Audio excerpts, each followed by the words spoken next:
안녕하세요. 오늘 이 영상을 보고 계신 여러분은 재테크에 상당히 관심이 많으시죠? 아니, 아마 이미 어느 정도 성공을 이루신 분들일지도 모르겠네요. 그래서 오늘 다룰 주제 3억 이후에 진짜 부자가 되는 사람 vs 그냥 멈추는 사람은 말 그대로 재테크의 중요한 분기점을 다루는 내용이 될 거예요. 여러분, 3억을 모았다는 것 자체가 이미 대단한 성취입니다. 평범한 월급생이라면 10년은 걸려야 가능한 금액이죠. 하지만 문제는 그 다음입니다. 3억을 모은 사람들 중에서 진짜 부의 단상으로 올라가는 사람과 그냥 그 수준에서 멈춰버리는 사람이 명확히 나뉜다는 사실 알고 계셨나요? 오늘은 왜 이런 차이가 생기는지, 그리고 어떤 선택을 해야 진정한 부자가 될 수 있는지 구체적인 데이터와 실제 사례를 통해 알려드리겠습니다. 먼저 3억 모으고 멈추는 사람들의 공통적인 특징부터 살펴보겠습니다. 첫 번째, 자산 보존 심리에 사로잡힙니다. 3억이라는 금액을 모으는 과정에서 엄청난 노력을 했기 때문에 이 돈을 잃으면 안 되라는 생각이 머리를 지배하게 됩니다.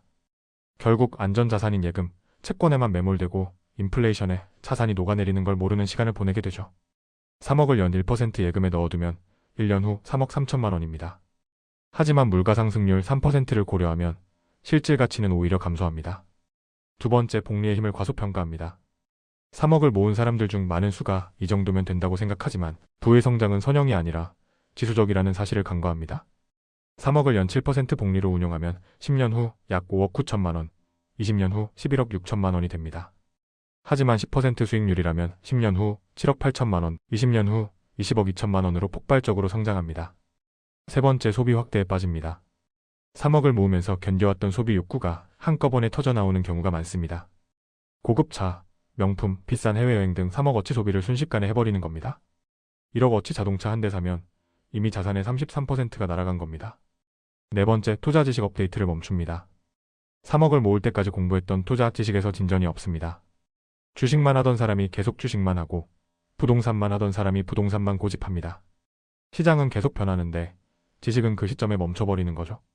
다섯 번째, 소극적인 위험 회피 자세입니다. 이 정도로도 충분히 잘 먹고 사는데 뭘 더 위험을 감수하나?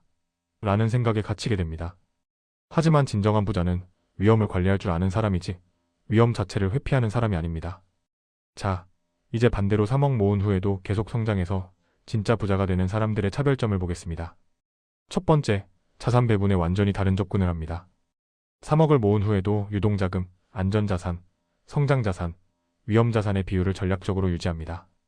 일반적으로 30대는 성장자산 비중을 60% 이상으로 가져가는데 여기에 그치지 않고 계속해서 포트폴리오를 다이내믹하게 조정합니다. 두 번째, 파이프라인 구축에 집중합니다. 한 번 번 돈으로 또 다른 수익 창출원을 만듭니다. 예를 들어 3억 중 1억으로 임대 수입이 나오는 소규모 상가를 매입하고 1억으로 자동화된 온라인 비즈니스를 시작하며 1억으로 성장 가능성이 있는 스타트업 투자를 하는 식이죠. 이렇게 여러 개의 소득 파이프라인을 만드는 겁니다. 세 번째, 인적 네트워크에 투자합니다. 3억 모은 사람들 중 멈추는 사람들은 기존 사람들과만 어울리지만 성장하는 사람들은 자신보다 유리한 위치에 있는 사람들과의 네트워킹에 적극적입니다. 변호사, 회계사, 부동산 전문가, 성공한 창업가들과의 관계 구축은 때로는 단돈 몇 억의 가치를 창출하기도 합니다. 네 번째, 세금 최적화 전략을 실행합니다. 3억을 모은 사람과 진짜 부자의 차이는 세금 관리에서 명확히 드러납니다. 퇴직연금, IRP, 보험, 기부금 등 세액공제를 최대한 활용하고 상속세 증여세 대비도 사전에 준비합니다. 같은 3억이라도 세금 효율적인 구조로 관리하면 10년 후 수억 원의 차이가 납니다. 다섯 번째, 지속적인 교육과 실험을 합니다. 하루 1시간씩 새로운 투자 기법을 공부하고 작은 금액으로 새로운 시장을 실험합니다.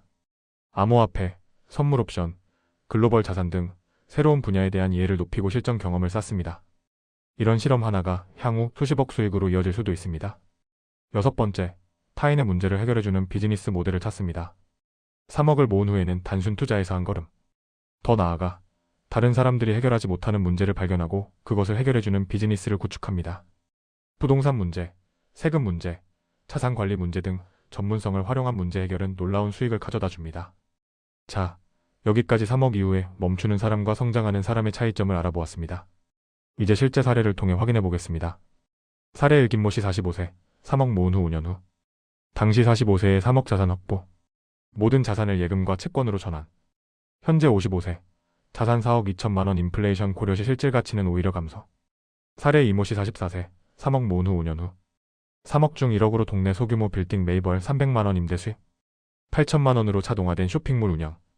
6천만 원으로 유망 스타트업 투자. 6천만 원으로 글로벌 ETF 분산 투자. 현재 54세, 자산 12억 이상 주식, 부동산, 사업 수입 포함. 보시다시피 같은 3억이라도 어떤 선택을 하느냐에 따라 5년 후의 결과는 완전히 다릅니다. 마지막으로 3억을 모은 여러분이 진짜 부자로 가기 위해 당장 실행해야 할 3가지 액션 플랜을 알려드리겠습니다. 첫째, 지금 즉시 자산 배분 재점검하세요. 현재 자산이 얼마나 안전자산에 몰려있는지, 성장 가능성은 없는지 꼼꼼히 확인하고 재배치하세요. 둘째, 하루 1시간 새로운 투자 공부 시간을 확보하세요. 지식의 차이가 부의 차이를 만드는 시대입니다. 현재 자신이 모르는 분야에 대한 공부부터 시작하세요. 셋째, 월 100만 원이라도 새로운 프로젝트에 투자하세요. 작은 실험이 모여 큰 성공을 만듭니다. 실패를 두려워하지 말고 작게라도 시작하는 용기가 필요합니다. 여러분, 3억을 모은 것은 대단한 성취입니다. 하지만 그것이 끝이 아니라 진짜 부자로 가는 중요한 출발점입니다. 멈추는 사람과 성장하는 사람을 가르는 것은 재능이나 운명이 아닙니다. 바로 선택과 실행의 차이입니다. 오늘 이 영상에서 알려드린 내용을 바탕으로 여러분은 어떤 선택을 하시겠습니까?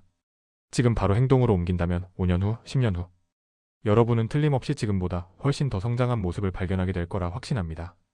오늘 영상이 여러분의 부의 여정에 작은 등불이 되기를 바랍니다. 구독과 좋아요, 알림 설정으로 서로의 성장을 응원해 주시고요. 그럼 행복한 부의 여정 되세요.